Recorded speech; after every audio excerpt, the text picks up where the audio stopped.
সুমাইয়া রাদিয়াল্লাহু আনহা তখন বাধা, হাত পা বাধা, হাত পা বের করার কোনো অপশন নাই, বাধা আছে। এক জটলা থুতু মুখে একত্রিত করে আবু জেহেলের মুখের উপর থু করে থুতু দিয়ে দিয়েছে। আর আপনারা তো জানেন যে একটা থুতুতে অনেক কিছু হয়, হয় না? একটা থুতুতে অনেক কিছু হয়। এক থুতুতে ইমানদার মুনাফিক আলাদা হয়ে যায়। এক থুতুতেই ইমানদার মুনাফিক আলাদা হয়ে যায়। সুমাইয়াও থুতু দিয়েছিল আবু জেহেলের মুখে। এবার আবু জেহেল কি করেছে শুনেন। আবু জেহেল, তার কাছে একটা বর্ষা ছিল, বর্ষা চেনা যায়, বর্ষা সামনের অংশ চোখা, এটা দিয়ে সুমাইয়া রাদিয়াল্লাহু আনহার লজ্জাস্থানে আঘাত করে তাকে শহীদ করে দিয়েছে। ব্যথা অনুভব করলেন না?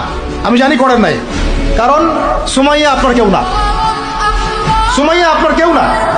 সুমাইয়া আমার বোন না, সুমাইয়া আমার স্ত্রী না, সুমাইয়া আমার মা না, সুমাইয়া আমার খালা, ফুফু, চাচি, মেয়ে কেউ না।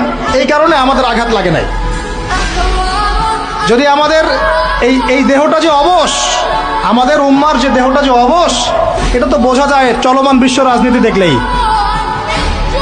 বিশ্বের যে কোনো জায়গায় মুসলিমরা আঘাত পাচ্ছে, মার খাচ্ছে, নির্যাতিত হচ্ছে।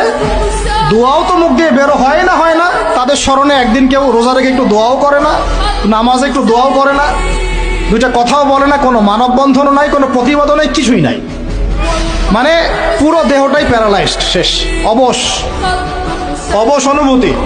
আর প্রত্যেকটা বর্ডার এক একটা অনিকেত প্রান্তর, যেখানে অনুভূতিগুলোর ব্যবচ্ছেদ করা হয়েছে, ফিলিংসগুলোকে ব্যবচ্ছেদ করে ফেলে দেওয়া হয়েছে, ফিলিংস নাই।